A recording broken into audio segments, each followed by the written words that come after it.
el príncipe de los predicadores, Charles Spurgeon. Narrado por Samuel Andrés Chaparro Sandoval.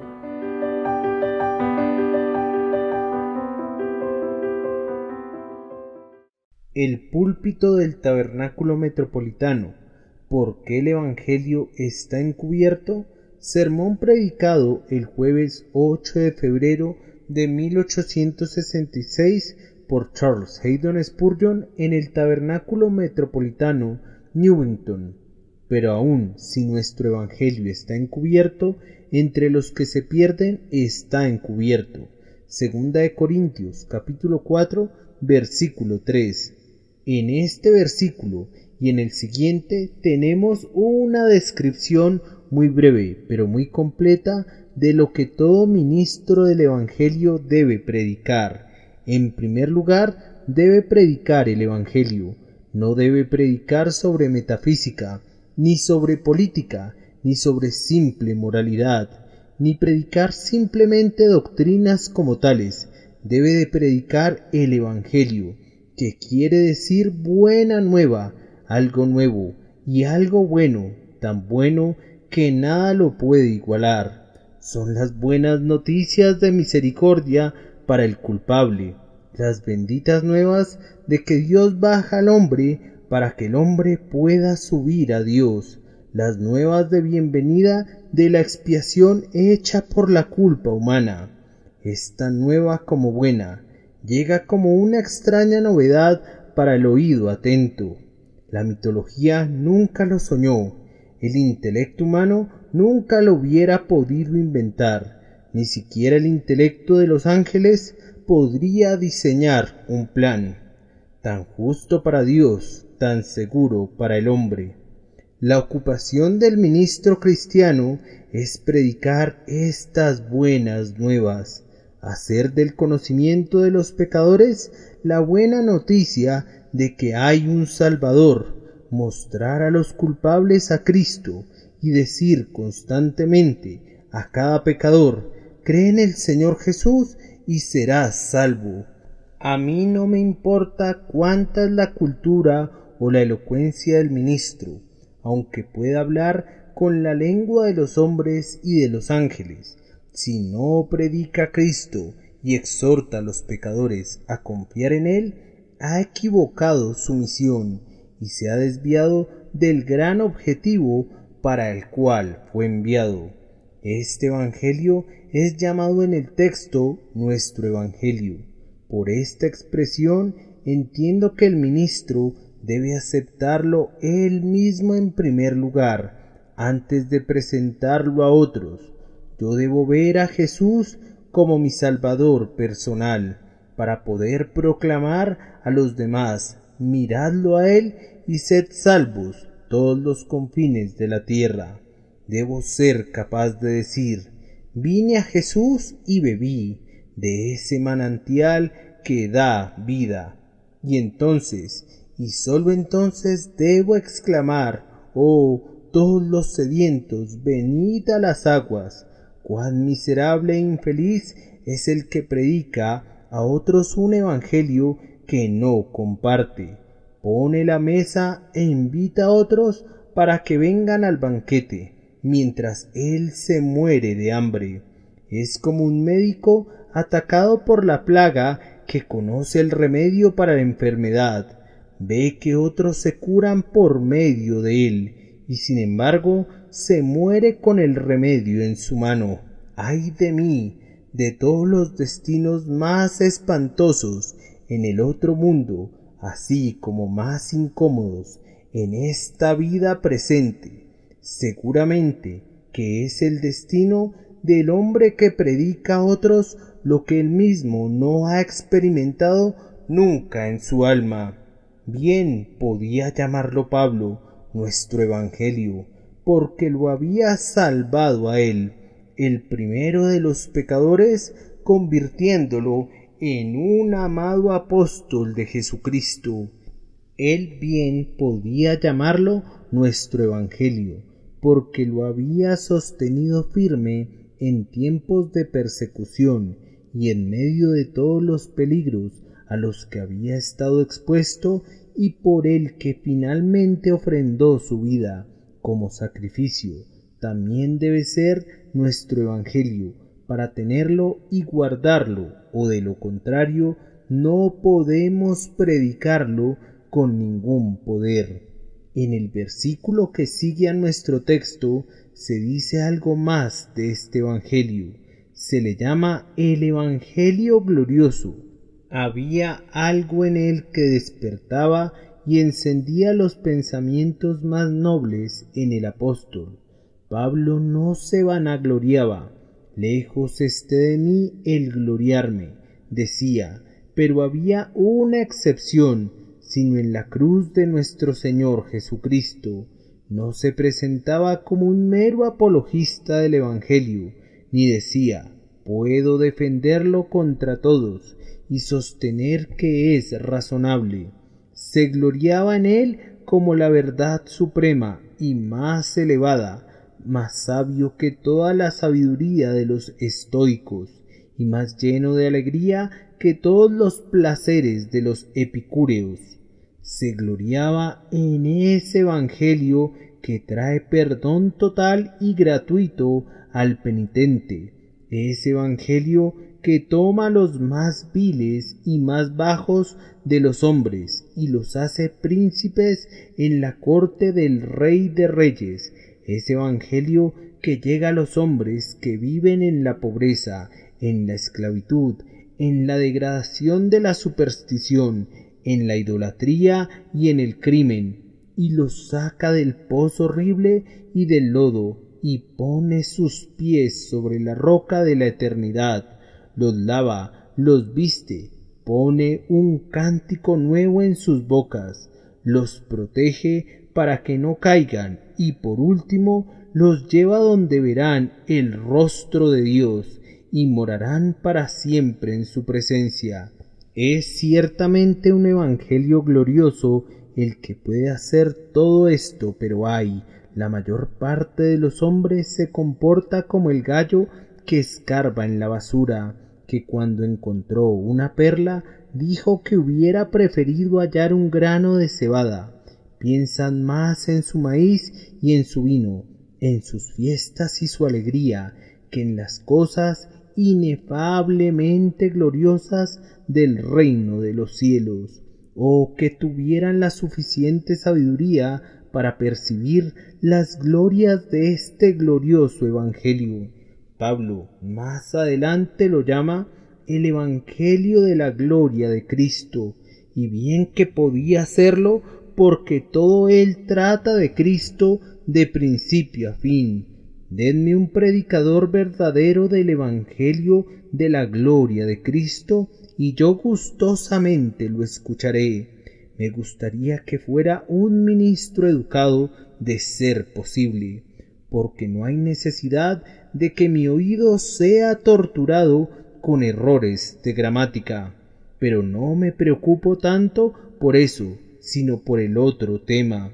Preferiría escuchar el evangelio de Cristo predicado con errores gramaticales que escuchar la mejor filosofía expuesta en las frases más ordenadas, pero que hace a un lado el evangelio de Cristo. Cuando se pone la mesa para la cena, es bueno tener un mantel limpio de damasco y la vajilla de porcelana, los vasos de cristal cortado y la cuchillería adecuada y en sus lugares apropiados. Pero si no hay comida en los platos, todas esas cosas son una mera burla para los hambrientos que están esperando ser alimentados. Con mucho más gusto iría a una mesa desnuda y comer en un plato de madera algo para calmar mi apetito, que ir a una mesa bien puesta en la que no hubiera nada que comer. Sí, a quien debemos predicar es a Cristo, a Cristo, a Cristo. Y si lo hacemos a un lado, hacemos a un lado al alma misma del Evangelio. Los sermones sin Cristo causan regocijo en el infierno. los predicadores sin Cristo, los maestros de catecismo de los domingos sin Cristo, los líderes sin Cristo, los que distribuyen folletos sin Cristo, ¿qué hacen todos ellos? Simplemente ponen a trabajar al molino sin poner maíz en su tolva. Todo su esfuerzo es inútil. Si ustedes hacen a un lado a Cristo, simplemente están dando golpes al aire o van a la guerra sin ninguna arma con la que puedan golpear al enemigo. Querido amigo, si no eres convertido, déjame hacer una pausa durante unos instantes para recordarte que este no es un evangelio del yo, ni un evangelio de obras, ni un evangelio de bautismo, ni un evangelio de sacerdotes, ni un evangelio de ministros, sino que es el evangelio de la gloria de Cristo. Olvida a quienes lo predican si quieres, pero no olvides al Salvador sangrante y agonizante, a quien se te pide que veas. Tu esperanza debe estar en Él y solo en Él. A Él con afecto te dirigimos y le rogamos al Espíritu Santo que cierre tus ojos para todo lo que no sea Él, a quien Dios ha establecido para hacer propiciación por el pecado. Hay vida cuando se mira lo crucificado, hay vida en este momento para ti. Entonces mira, pecador, míralo a Él y sé salvo, a Él que fue clavado en el madero.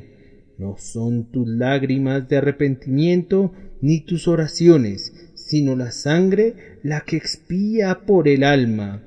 En Él que la derramó por ti, cree de inmediato y pon sobre Él tu carga de iniquidades.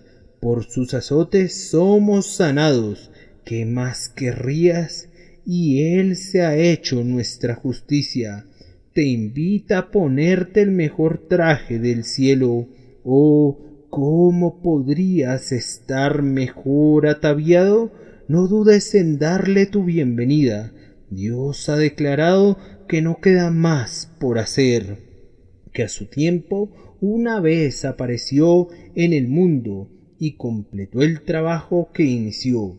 Con esta introducción más bien larga, llego a los 3 puntos sobre los que voy a hablar brevemente, aunque muy solemnemente, porque creo que tiene que ver con muchos de ustedes. Así que, primero pregunto, ¿por qué está este evangelio encubierto para alguna gente? Segundo, ¿cuál es el estado de aquellos para quienes está encubierto? Y tercero, ¿qué se debe temer en lo que concierne a ellos en el futuro? Primero, ¿por qué está encubierto este evangelio para algunas personas?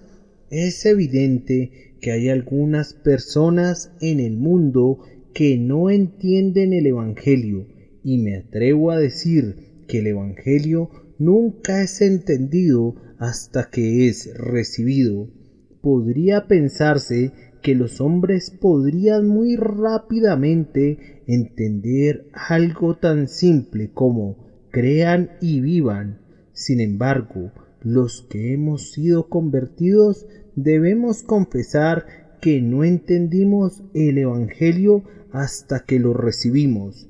Estoy seguro de que nunca entendí el plan de salvación hasta que creí en el Señor Jesucristo, y cuando creí, todo el tema me pareció tan simple que me pregunté, ¿por qué no lo había entendido antes?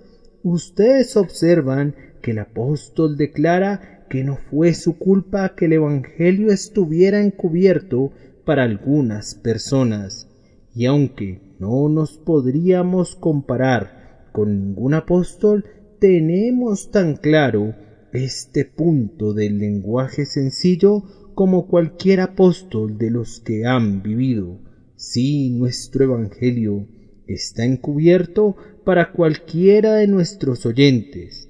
No es por el lenguaje fino que utilizamos, nos parece que hay quienes, al predicar el Evangelio, caen en una oratoria tan elocuente que su Evangelio está encubierto para los que lo oyen.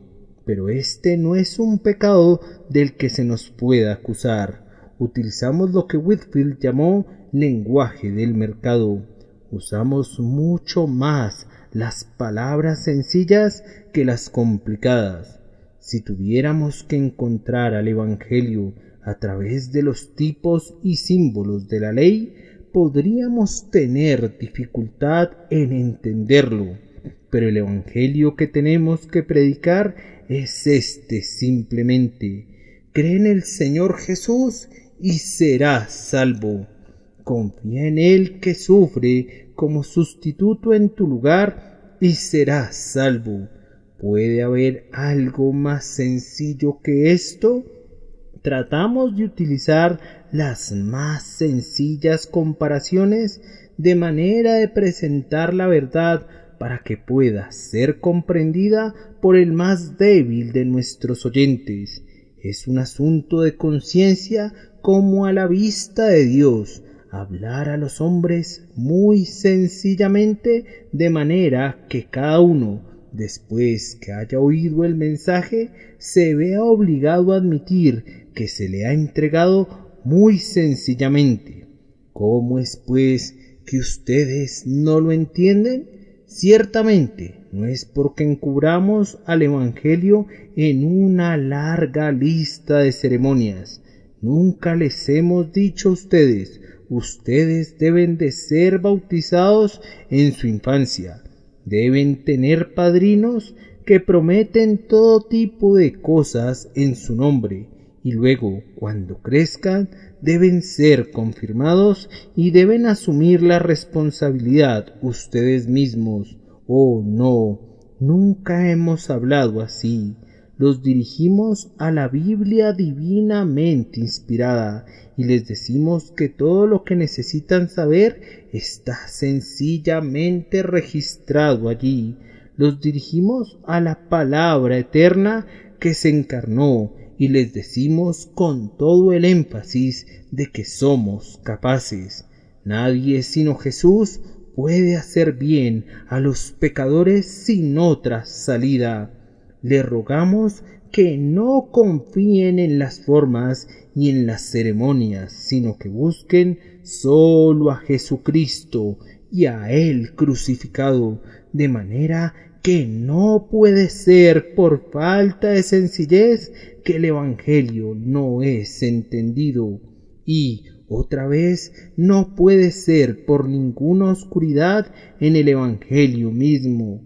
Me atrevo a decir que no hay proposición en el mundo más sencilla que la que el Evangelio nos presenta. La fórmula 2 por 2 es 4.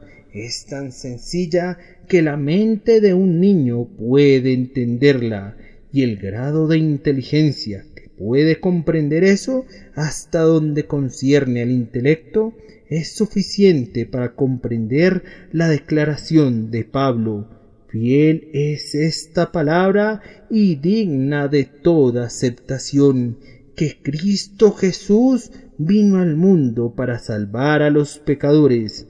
O la declaración de Juan: el que cree en el Hijo tiene vida eterna. Confiar en Jesucristo, a donde ello es un acto intelectual, es un asunto que no requiere la más pequeña educación. No hay necesidad de sentarse y hacer cálculos. Aquí está Jesucristo tomando el lugar del pecador, y Dios castiga la culpa del pecador en Cristo en lugar de castigar al pecador. Todo lo que se le pide al pecador es que confíe que Cristo lo salva, y tan pronto como hace eso, Él es salvo. ¿Qué podría ser más sencillo que eso?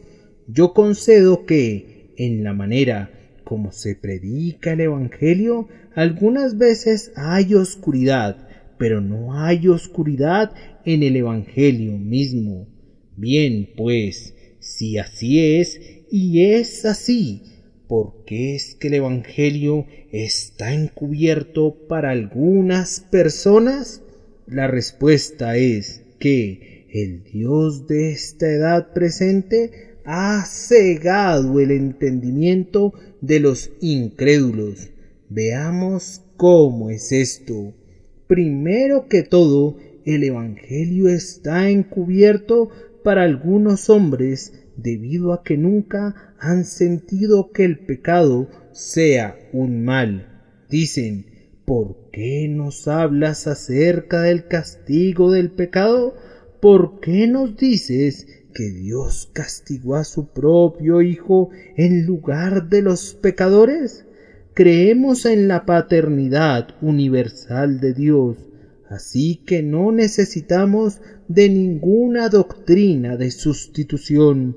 Ustedes creen que es poca cosa ofender al Dios Altísimo, pero Él cree que eso es una cosa muy grave. Ustedes consideran que el pecado es algo sin importancia, que escasamente vale la pena pensar en él, pero Dios lo considera como una cosa terriblemente pecaminosa y mala y maldita que Él no perdonará de ninguna manera excepto en aquellos que confían en su Hijo, el sustituto y Salvador divinamente designado. Si se dieran cuenta de lo que es el pecado, pronto entenderían el Evangelio. Si el Espíritu Santo les enseñara que el pecado es la cosa más mortal y más condenable que puedan concebir, de inmediato entenderían la gloria del Evangelio que les muestra cómo pueden ser librados de su maldición, de su castigo y de su poder por medio de la misericordia de Dios al dar a su Hijo unigénito para morir en lugar de ustedes.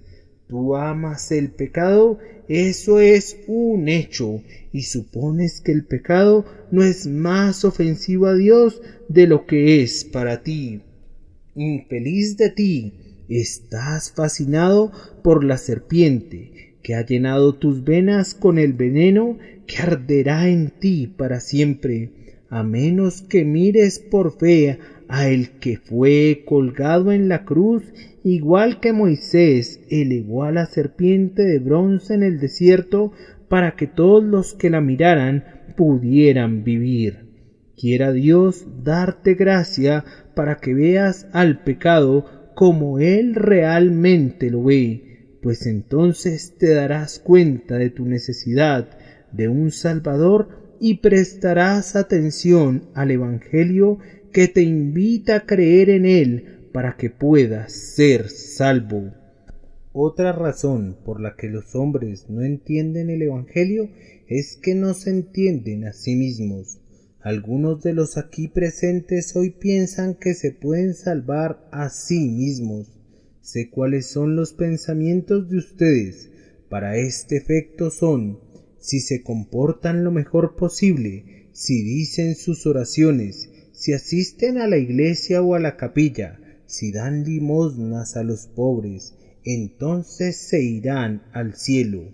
¿No han aprendido todavía que todo lo que hacen está manchado con la lepra del pecado y por tanto no puede ser aceptable para Dios? Sus mejores obras son malas, pues las hacen pensando que pueden ser salvos por medio de ellas. El egoísmo, por tanto, está en el fondo de ellas. No están sirviendo a Dios mediante esas buenas obras. En todo momento están tratando de servirse a ustedes mismos.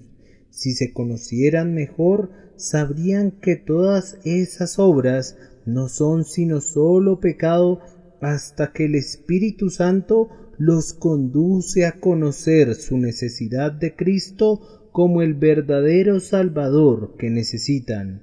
Si no estoy en la miseria, no tengo necesidad de los regalos de la caridad. Y si ustedes no saben cuán necesitados son espiritualmente, nunca solicitarán la ayuda de Cristo, pero al menos por una vez dejen que las necesidades reales de su alma los miren fijamente al rostro, de manera que se den cuenta que son miserables y desventurados y pobres y ciegos y desnudos. Entonces el sencillo mensaje del Evangelio: cree en el Señor Jesús y serás salvo, será tan bienvenido en el alma de ustedes que casi saltará fuera del cuerpo para agarrarlo. Otra razón más de por qué los hombres no entienden el Evangelio es porque su voluntad no está sometida. Queremos saber, dicen, por qué son tan estrictos los requerimientos del Evangelio. Oh señores, ese no es el lenguaje adecuado que pueden usar para con su Dios. El mensaje para ustedes es: si no os volvéis y os hacéis como los niños, jamás entraréis en el reino de los cielos. Ese espíritu fanfarrón que dice: ¿por qué es este el único camino de salvación? ¿Por qué se nos impone este precepto? ¿Quién es Jehová para que yo escuche su voz? Ese espíritu ha sido la eterna ruina de muchos. No hay probabilidad de que llegues a entender el Evangelio mientras pienses así. Desciende, hombre, desciende. No hay bendición para ti mientras te coloques tan alto. Que el Señor te dé a conocer las corrupciones y abominaciones que habitan en tu corazón, para que, en la presencia del Dios 3 veces santo, te rebajes en tu propia opinión y adoptes una conducta más humilde. Pero mientras tu voluntad malvada te diga: no haré lo que Dios requiere, no hay ninguna esperanza de que seas capaz de entender el Evangelio. Hay algunos que no pueden entender el Evangelio porque interfiere con sus intereses mundanos. Si cazas una moneda de tu bolsillo y cubres con ella la palabra Dios en tu Biblia, por supuesto que ya no puedes ver esa palabra. Hay una gran cantidad de hombres que nunca pueden ver nada que no sea dinero, dinero y dinero. No ven más allá de sus libros de contabilidad. Nunca se elevan a nada que sea divino y sagrado. No tienen más espiritualidad que un montón de cerdos ante su comida. Dicen que no pueden entender el Evangelio, pero ¿cómo pueden entenderlo cuando su entendimiento ha sido roído completamente por la úlcera de su oro? Hay muchos aquí que no me conocen, pero quisiera hacer esta pregunta a cualquiera de los que no entienden el Evangelio. ¿No hay acaso en tu corazón un deseo de no entenderlo? ¿No es un hecho muy triste que muchos de ustedes no comprenden a los predicadores del Evangelio porque no se quieren molestar en comprenderlos? Tienen un incómodo presentimiento de que la verdad del Evangelio y sus placeres no van de acuerdo. Ustedes son como los hombres que van por el camino de la bancarrota, pero que no se atreven a examinar sus libros para ver cuál es su estado, y sin embargo conocieron alguna vez a alguno que recuperara su posición, rehusando mirar a sus dificultades cara a cara. ¿No es el plan más sensato conocer lo peor de su situación y conocerlo de inmediato?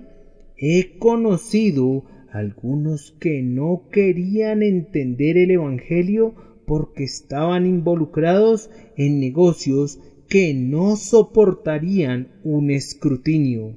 Hay otros que son impedidos de entenderlo debido a los pecados que los dominan. Si el Señor Jesucristo concediera perdones y permitiera que los hombres conservaran sus pecados, ¿qué multitud de discípulos de esa clase tendría? Pero Él dice que, aunque el pecado no sea tan querido como nuestro brazo derecho, debe ser cortado, y aunque sea tan precioso como nuestro ojo derecho, debe de ser arrancado.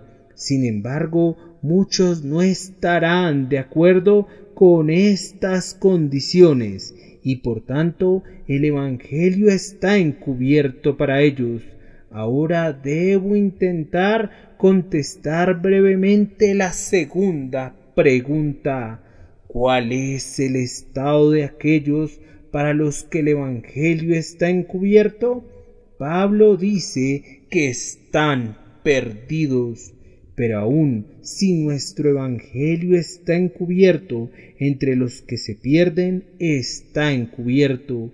Pero Pablo, ¿no eres demasiado poco caritativo al decir que los hombres están perdidos? Los predicadores de hoy les dicen que todos ellos por fin llegarán al cielo. Ah, amados, los apóstoles no sabían de esta caridad. Sensibilera moderna, decían como su maestro les dijo, pero el que no cree será condenado. Nuestro Señor Jesucristo sabía que no había alternativa entre creer y estar perdido. Pero ¿en qué sentido están perdidos aquellos para quienes el Evangelio está encubierto? Bien, primero, están perdidos para la Iglesia. Puedes aportar para los fondos de la Iglesia, puedes asistir a los servicios de la Iglesia, hasta puedes ser un ardiente admirador del predicador y encontrar una cierta medida de interés al escuchar sus sermones. Pero si el Evangelio está encubierto todavía para ti, si no lo entiendes y no crees en el Cristo de quien habla, estás perdido para la Iglesia, de la cual muchos a tu alrededor son miembros. Y si permaneces como eres, estarás perdido para la única gran Iglesia de los primogénitos, y nunca formarás parte de la Asamblea General de los redimidos alrededor del trono de Dios arriba. Es una cosa terrible para cualquiera estar perdido. Yo no sé si hay una palabra más horrible en nuestro idioma que esa palabra perdido. ¿Recuerdas, amigo mío, cuando llegaste del trabajo a tu hogar una noche y tu esposa salió a tu encuentro con la triste noticia de que tu pequeña hijita estaba perdida? ¿Cómo corriste de una estación de policía a otra? Y tu pobre esposa, perturbada, iba de una calle a otra buscando alguna noticia de tu niña perdida. Fue su desdicha estar perdida en ese sentido, pero tengo la esperanza de que nunca tengas una niña perdida en el sentido de que sea por su culpa. Cuando la madre noche tras noche busca en las calles frías algunas huellas de su pobre hija perdida. ¡Ah, pecador! Tú estás perdido para Dios en este sentido. te has alejado de aquel que te hizo, has despreciado el amor que Él te ha prodigado, has olvidado todo el cuidado que Él ha tenido por ti. Estoy completamente seguro que no eres feliz mientras estás así perdido. ¿Cómo podrías ser feliz? No estás tranquilo, estás como un barco a la deriva en medio de una tormenta y sin un timón que lo guíe ni un ancla que lo detenga. Y a menos que el Señor se interponga con su misericordia para salvarte, estarás perdido para siempre. ¡Qué misericordia es, pecador, que todavía no estés perdido en el sentido pleno de ese término, como pronto lo estarás si no te arrepientes del pecado y te vuelves al Señor! Pero es una cosa terrible estar perdido aún ahora, y si no eres salvo, estás perdido. Debe ser o lo uno o lo otro. No puedes ser salvo parcialmente y perdido parcialmente. Yo les pediría a cada uno de ustedes hoy que hagan lo que le pedí a mi congregación que hiciera el otro día. Ustedes o están perdidos o son salvos. Así que ustedes deciden cuál palabra se aplica al caso particular de ustedes. ¿Pueden escribirla en una hoja y firmarla? Yo recuerdo que en esa ocasión previa, cuando hice esta petición, hubo un hermano que después de explorar con sinceridad su corazón, sintió que estaba perdido, así que él escribió esa palabra y firmó su nombre al pie.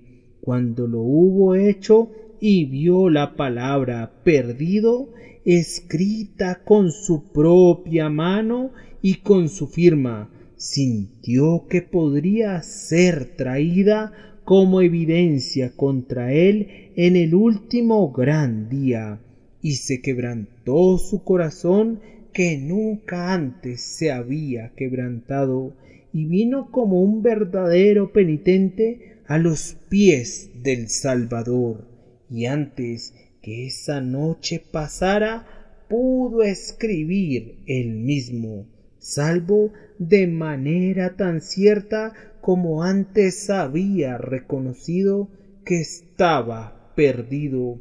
Yo ruego porque la experiencia de este hermano pueda ser repetida por muchos de ustedes hoy.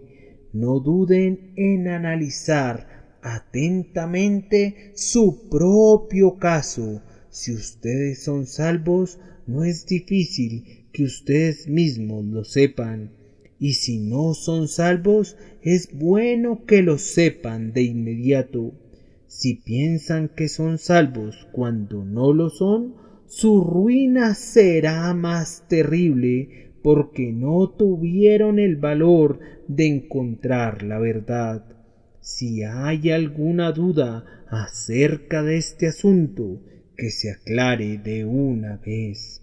Vayan a Jesucristo en este preciso instante, confiesen su pecado a Él y confíen en que su preciosa sangre los lavará completamente. Entonces ya no estarán más perdidos, sino que serán salvos en el Señor con una salvación eterna. Ahora, para terminar, déjenme responder en unas cuantas frases a la tercera pregunta. ¿Qué se debe de temer en lo concerniente a aquellos para los que el Evangelio está encubierto? Es de temer que, además de su ceguera natural, una segunda venda haya sido puesta sobre sus ojos por el Dios de este mundo. Esta es una expresión muy notable. el Dios de este mundo. Este mundo, pues, realmente adora al demonio. Hay personas que adoran al demonio en ciertas tierras lejanas y levantamos nuestras manos con horror y decimos: ¡qué gente tan terriblemente mala! Sin embargo, en nuestra tierra también hay muchos adoradores del demonio. El amante del placer, ¿qué es sino un adorador del demonio? Es al demonio vestido con sus mejores galas, a quien adoran algunas personas, pero es el demonio. Algunos adoran al demonio de pezuñas de oro, pero es el mismo demonio de todos modos. Si yo me perdiera, me daría lo mismo que estuviera perdido en una mina de oro o en una mina de carbón.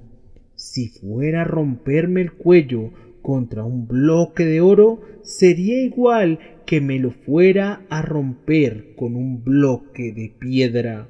De manera que, si ustedes están perdidos, encontrarán muy poco consuelo pensando que están perdidos de una manera más respetable que otros.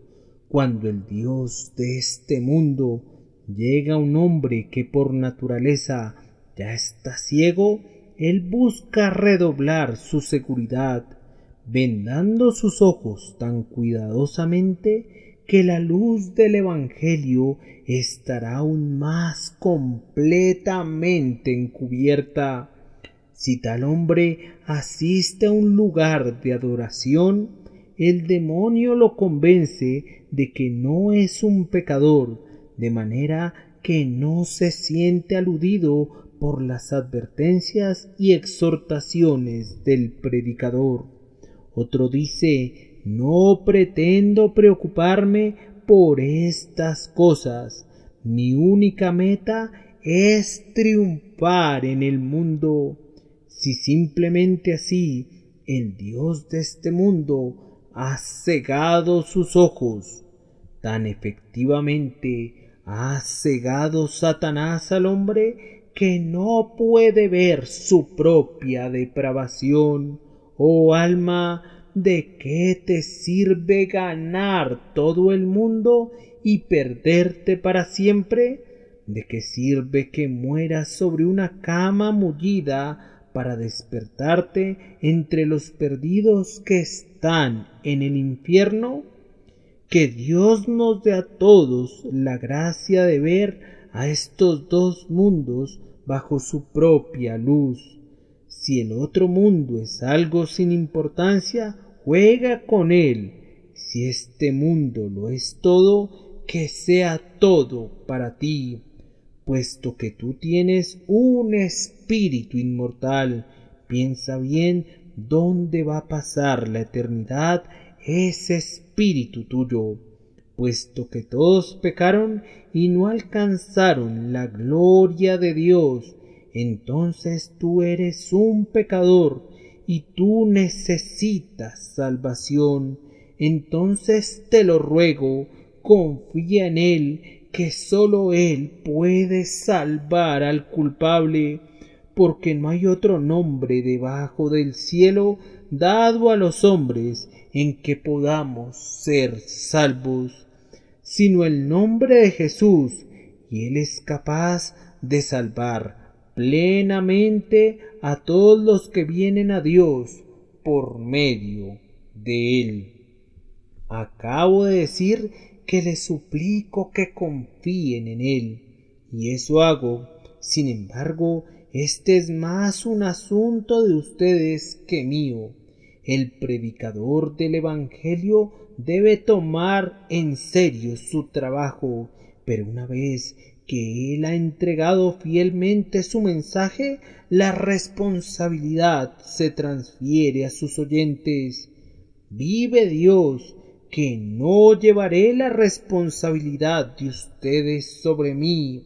Ante nuestro propio Maestro debemos sostenernos o caer, pero con tu amigo como uno que devotamente desea que no te pierdas, te suplico que busques en Dios la gracia para deshacerte de las escamas de tus ojos, de manera que puedas ver el pecado y la salvación, y todo lo demás tal como son a sus ojos, y puedes mirar a Jesús y encontrar la vida eterna en Él.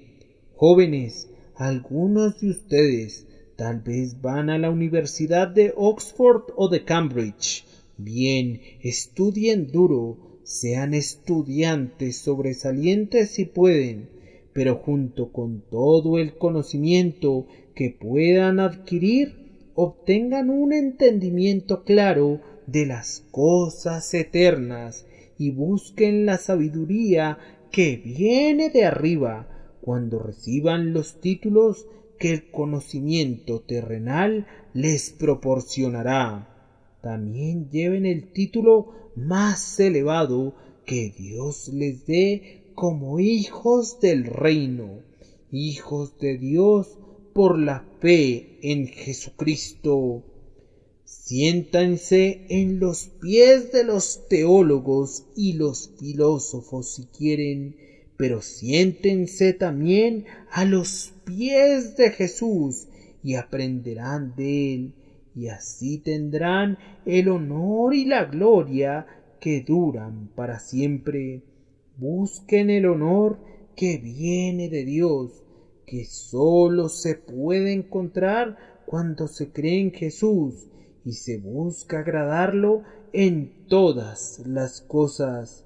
Mi tiempo se ha terminado y el tiempo de ustedes para el arrepentimiento y la fe casi se ha terminado. Que las realidades de la eternidad se graben profundamente en todos nosotros y que estemos preparados cuando la muerte nos llame a presentarnos ante Dios, a demostrar que el Evangelio no estuvo encubierto para nosotros y no estemos entre aquellos que están perdidos. Que Dios nos salve por su gracia, por medio de Jesús. Amén.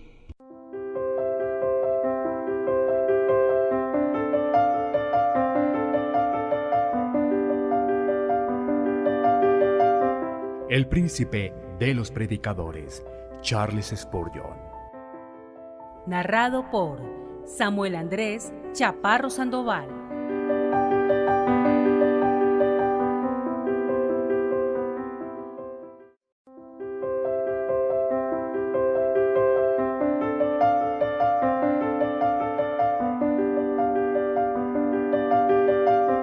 El príncipe de los predicadores, Charles Spurgeon.